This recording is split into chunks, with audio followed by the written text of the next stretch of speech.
Sabem qual é a banhada destas boards? Para um público específico, estas boards são uma banhada. E se eu vos disser que esta motherboard custa 430€ e em alguns aspectos há um downgrade a outras boards de 200. For high performance customization, build your PC with an AMD X670.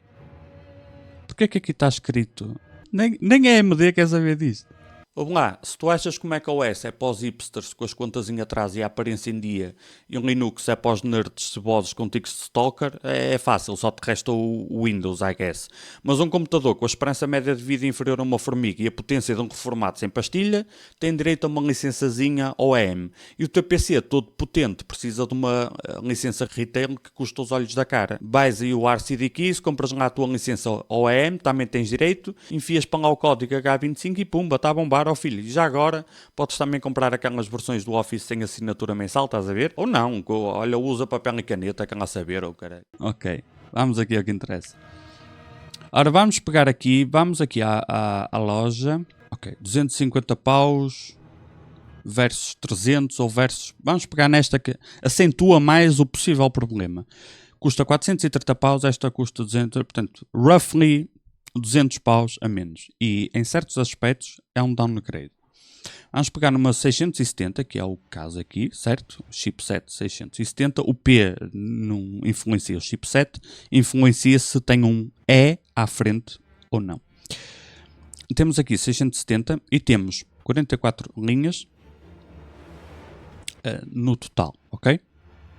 Se eu comprar uma X870 que não seja E, como por exemplo esta, custa 430, eu tenho apenas 36 linhas PCI. A coisa não é assim tão simples quanto isso, e sejamos honestos, para a maior parte dos consumidores isto não vai afetar, porque normalmente tu queres um gamer comum, ok?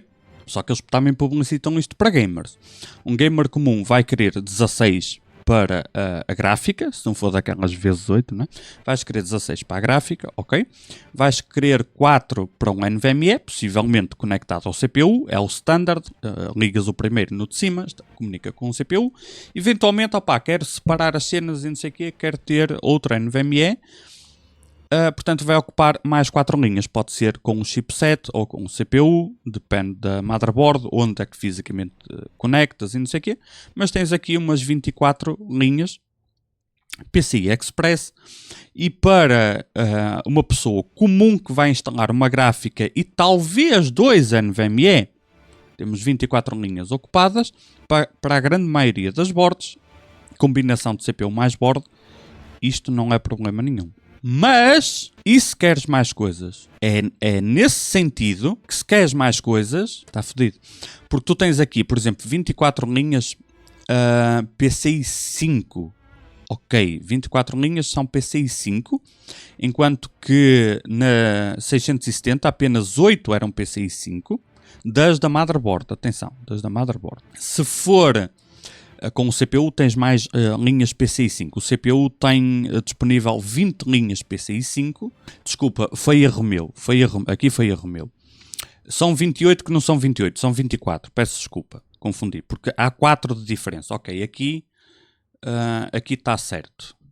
Por momentos até eu me confundi e estou sempre a ver esta informação. Tu podes utilizar 24 linhas, portanto, do CPU e são Gen 5. Por isso é que nos processadores AMD, tu podes sempre instalar um NVMe em qualquer slot que não te vai roubar linhas na gráfica. Para aqueles de vocês onde ter mais linhas PCI é importante, porque tu tens qualquer coisa que queres ligar por PCI a mais, seja uma placa de som, uma placa de rede de 10 GB,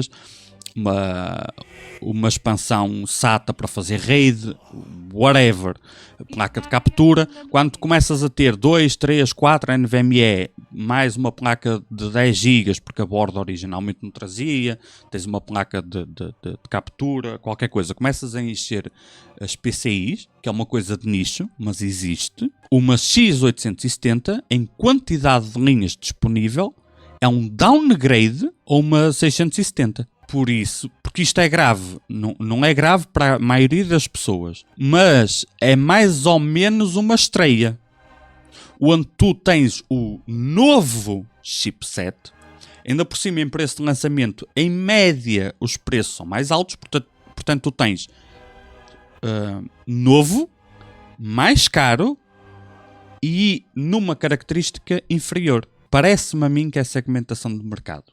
Pode até haver algum motivo técnico, mas na prática para tu que vais comprar, se tu precisas de linhas PCI, no novo chipset tens obrigatoriamente que comprar a E, não como na anterior, que podias comprar a não E e podias pagar, por exemplo, 250 euros pela borda e tinhas 44 linhas. Agora, se quisesses mais linhas PCI Express 5, é que aí precisarias da E. Estás a ver aqui que a quantidade total de linhas é a mesma.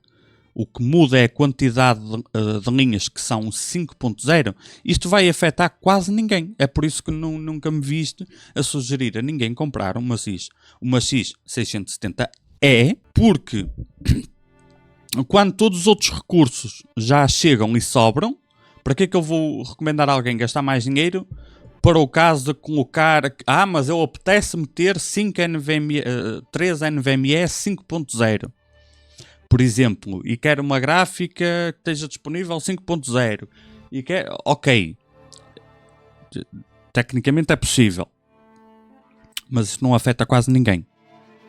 Portanto, normalmente ninguém precisa ter 24 linhas 5.0. Certo? Então ficamos por aqui. Eu até me dá jeito a ter mais linhas PCI. Sim, senhor. A 670. A B550 com 36 linhas, todas 4.0. As do chipset, não as do CPU. Já chega para mais 90% dos PCs que eu montei. Portanto, é aqui que nós temos uma inauguração. Temos uma motherboard de 434 euros para os mesmos CPUs, onde há um downgrade de uma 250 em termos de conectividade. Os meus parabéns aos envolvidos. A AMD está de parabéns, conseguiu fazer um produto novo, mais caro e inferior em termos de conectividade. É a primeira vez de memória que eu vejo isto.